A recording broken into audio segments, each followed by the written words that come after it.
Hello and welcome to the show. This is the Einstein's PlayStation podcast, and I am your host, Isaac Miller. Today we'll be covering some deals, the games that were announced at GDC, PAX East, and also the games that are coming out this week in North America. Sit back and relax and enjoy the show.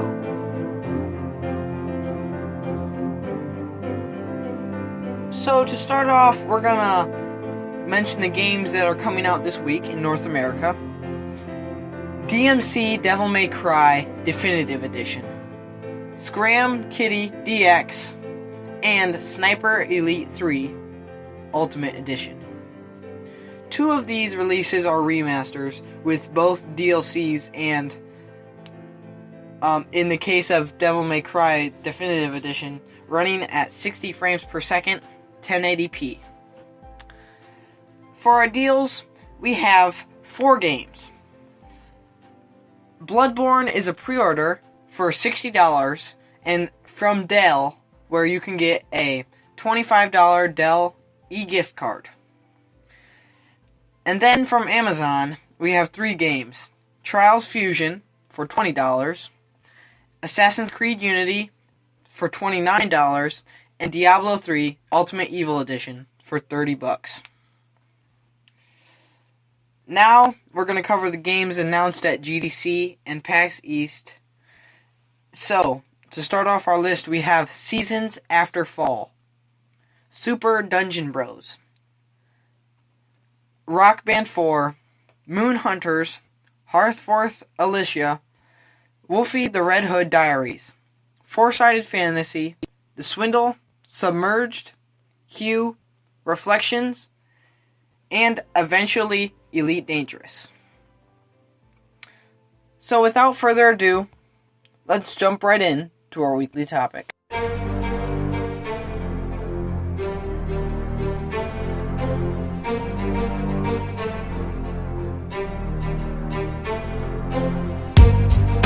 Now time for our weekly topic. So, I'm gonna tell you guys why Arkham Knight being rated M is really not that exponential or not that big of a deal. I'm going to take you through the ESRB rating process, and then I'm going to compare the ESRB ratings to the European rating system, PEGI. I'm also going to be showing the Arkham Knight ratings compared to Arkham City ratings. I'm going to show you why I believe that Rocksteady did not make a game that is super dark, super gory, and completely uncalled for. And I'm going to show you the research that I have to back it up. So I'm going to start off by showing you the ESRB ratings process. So what happens is the company, the developer, or the publisher would send the ESRB the full complete game in a CD form or a DVD that captures all of the content within the game. Gameplay, missions, cutscenes, and all extreme content in the game. Categories that are shown in this, such as violence, sexual content, language, gambling, etc., are rated based on the gameplay sent to the ESRB. They also send a questionnaire to the company to see which content is in the game beforehand. And they also give them like the questionnaire for context. And they also base violence off of how much the player has control over, or other things such as that. They also then they also have a team to go over that, and they rate the process. They rate it with the process. They rate it, and so they see, is this material in this game suitable for which age, and then afterwards they go back and review it and say, is this up to ESRB's standards of rating? Is this the correct rating granted to the game at hand? So then they go back and test the games to make sure the final content is the same as what they rated, to make sure what they gave the game is suitable. So that's their rating process. The PEGI rating process is very similar, but the ESRB has less age descriptors, I should say. They have the E10, teen, and mature, compared to PEGI's 3, 7, 12, 16, and 18.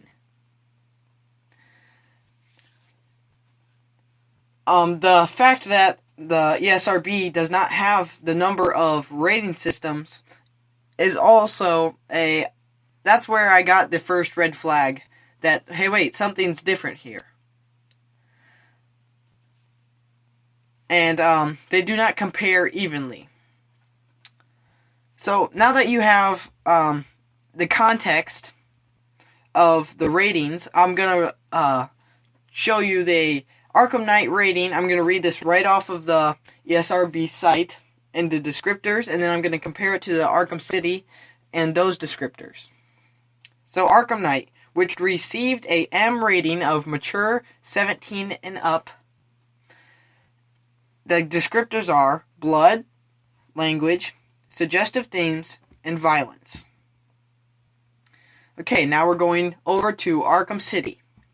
Arkham City's descriptors, which is rated, the game is rated teen. The descriptors are alcohol reference, blood, mild language, suggestive themes, use of tobacco, and violence.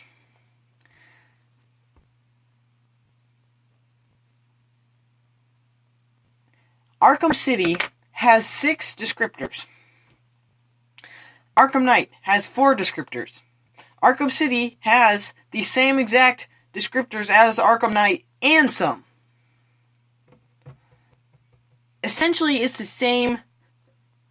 From that standpoint, essentially, you'd think Arkham City is the game that's going to be rated M. Arkham City also received a PEGI 16 along with the Arkham Origins. Arkham Origins did receive that, but that's not the Rocksteady game. Arkham Asylum also received PEGI 16. All of the past Arkham games have received the teen ESRB rating and the PEGI 16 rating. So you'd think, well, those are kind of similar. Well, the teen rating for the ESRB is ages 13 and up. So that'd be the most similar to the 12 rating with PEGI. But it's not, because from PEGI that says the fantasy violence, the descriptors of what would make the game a 12 game are fantasy violence towards realistic characters or animals, some frightening objects, maybe partial nudity, or implied such themes and such. That's what is in a 12 game. So that's where there's a little staggering between what's a PEGI game and what's a teen game. What's a PEGI 16 game and what's a teen game. The discrepancies within the systems are very, very existent, and this is one that I think is there. Okay? So, back to the ratings and the comparing the Arkham Knight and Arkham City ratings. They both have the same highlighted combat is highlighted with pain, cries out of pain, slow motion impacts, and effects.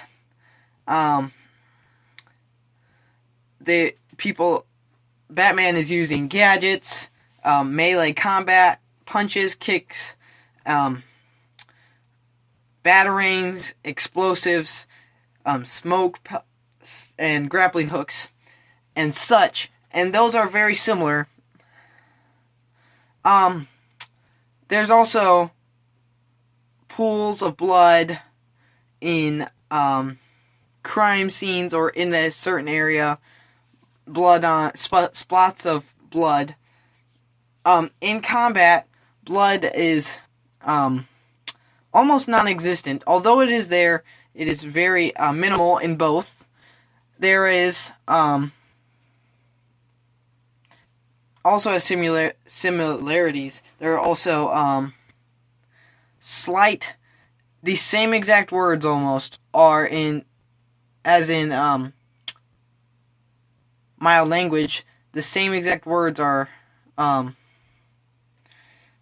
in the dialogue. And there's also very similar themes. If anything, Arkham City has worse themes. Or more extreme themes. What makes them different is because of one key thing in the Arkham Knight rating summary. Okay?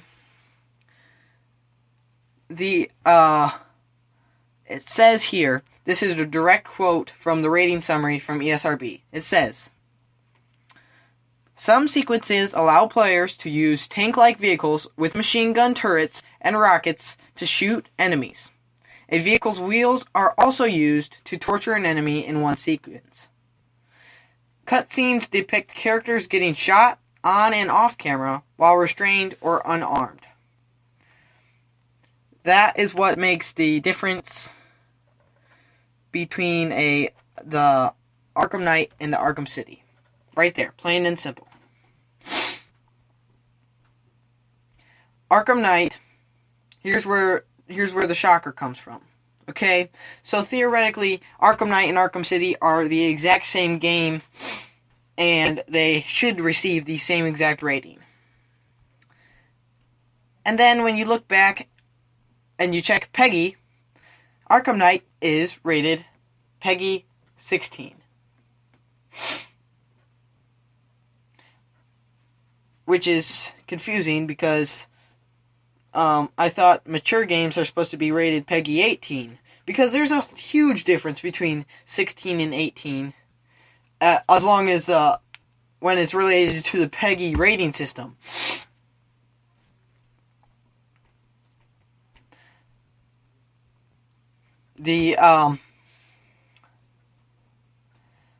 So I think that ESRB might not have rated this fairly because of the fact that they do not have a descriptor in between.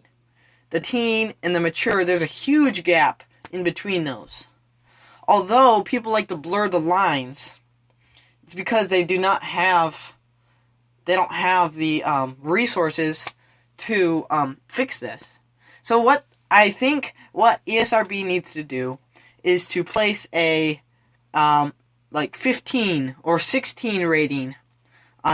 16 would be too close to the 17 rating, but they should place a 15 rating right in between the 13 and 17. It'd be perfect, and it'd be comparable to the PEGI 16.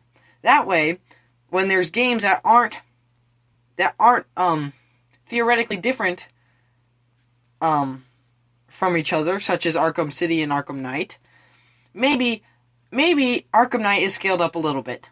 Okay, because Rocksteady said in an interview, they said that they they just wanted to tell, in an interview with IGN, they said they just wanted to tell the story, and when Warner Brothers Montreal came to them and said, "Hey, these scenes might cause conflict with ESRB," they said, we didn't want to go back and fix that. Not fix that. We didn't want to scale it back because there's a story that we wanted to tell. They said they knew they were missing out on some of the audience, the younger players that wouldn't be able to pick up the M-rated Arkham Knight. But they also said at the beginning, they said they did not go out for a certain rating. They weren't aiming for a certain rating. Now, they were surprised when they received an M rating because of the fact that they didn't go out and purposely put extra blood or extra this to make it darker or seem more moody like a grimmer Batman. They just said plainly, we were surprised and we did not shoot for this. So, to make it fair for developers, because they might miss some sales on this. Younger players would not be able to purchase this off of, like, with their parents. Oh, you like Batman? Oh, there's a new Batman game. You can pick it up. But when parents go to the store and they see it's M, they're like, oh, there's no way I'm letting my kid have this. That can definitely ruin, or not ruin, but it can definitely put their sales at disadvantage. And so,